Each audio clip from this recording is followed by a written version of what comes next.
os tempos lá da molecadinha, aquela turminha unida que jogava bola, que ia para a escola, quebrava o pau entre si mesmo, e daí a 3, 4 dias a turma toda estava de bem, todas aquelas historinhas, né? Algumas delas que a gente traz desde aquele período ficam assim para sempre como uma dúvida, como uma verdade, enfim, são histórias que nós recebemos lá no nosso passado querido, no nosso passado rico, em tradições, em religiões, em vontade de ser alguém grande. Bom, não importa, mas são histórias que permanecem. E uma delas, eu me lembro muito bem de quando eu era molecão.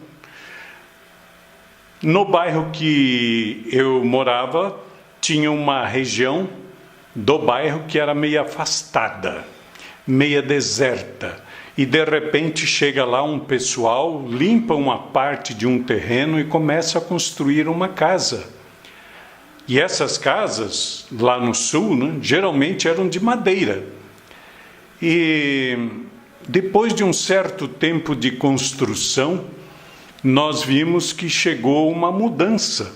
E a molecada ficava de olho, né? E passou um certo tempo, ninguém via ninguém sair daquela casa, ninguém via ninguém andando por lá, mas de repente o dono do armazém, porque naquela época não tinham supermercados, comentou com um dos meninos, porque nós éramos a parte pobre do bairro, mais distante ali, né, daquele local onde ela estava, que era uma parte de antigos fazendeiros.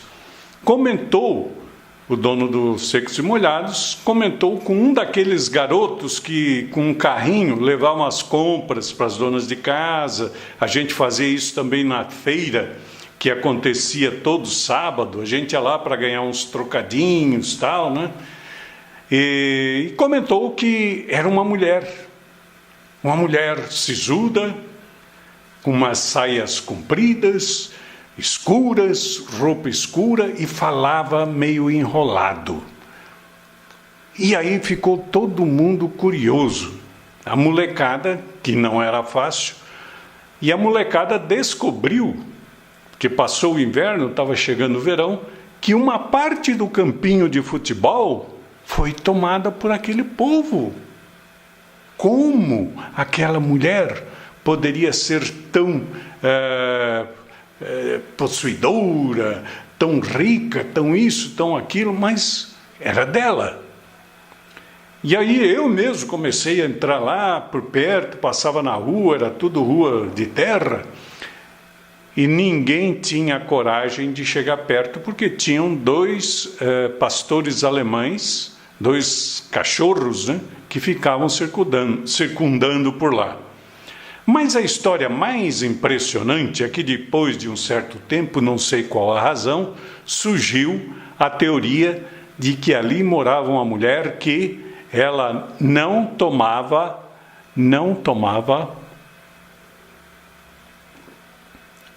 água. Ela não bebia água. E a molecada começou a ficar intrigada. Como que essa mulher não bebe água? Como que ela pode viver assim? E aí começou a caçada.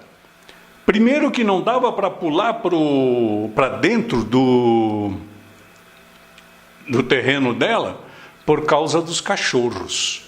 Então a molecada ficou perseguindo a mulher. Onde a mulher ia, tinha sempre alguém de olho, e todo mundo se reunia depois. Olha, pipipi, pipipi, pipipi, e ela não toma água mesmo.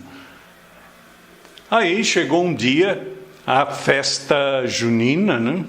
E na festa junina tinha aquelas coisas da gauchada, etc. Eu não sou gaúcho, eu sou catarina, mas me criei lá, né? E ela aparecia olhando de longe, né? Sozinha, sempre sozinha, né? A molecada cutucava um ao outro. Você viu ela tomando alguma coisa? Você viu ela tomando água? Não, ela não toma água. Estranho, como é que ela pode viver? Como é que ela pode sair, fazer xixi. E todo mundo ficava olhando. Até uma coisa interessante, porque naquela época não tinha banheiro, o banheiro era fora da casa, a gente chamava de patente, né? E a turma ficava de olho, a turma que morava um pouco mais perto dela, se alguma vez, porque era comum a gente ver, logo cedo pela manhã, alguém jogando xixi do pinico pela janela de trás, geralmente, tal, jogando no terreno, ninguém via nada. Então, se não tinha xixi, então não tinha também tomado água. E aí chegou um domingo que tinha uma festa da padroeira lá da região, estava todo mundo de olho se ela tomava água, se ela não tomava água. E a mulher nunca tomou água. E até hoje, a molecada daquela época, quando a gente se encontra, a gente fica perguntando um para o outro. Então, aquela lemoa, porque parecia ser a lemoa, tomava água mesmo? Ninguém sabe. E até hoje está o mistério. A mulher não tomava água. Por que será? Será verdade isso? Ou é história de moleque? Mas pode ter certeza que fez parte da minha infância. A mulher que não tomava água. Aliás, pensando bem, hoje raciocinando, se eu não me dou bem com a pessoa, não vou na casa dela, não a conheço profundamente ou não tenho intimidade, você já viu se pessoas desse tipo que no seu convívio tomam água? Não. E quem inventou essa história de a mulher que não tomava água? Não sei. Mas o mistério, meu amigo, ainda permanece. Que uma água faz bem, faz.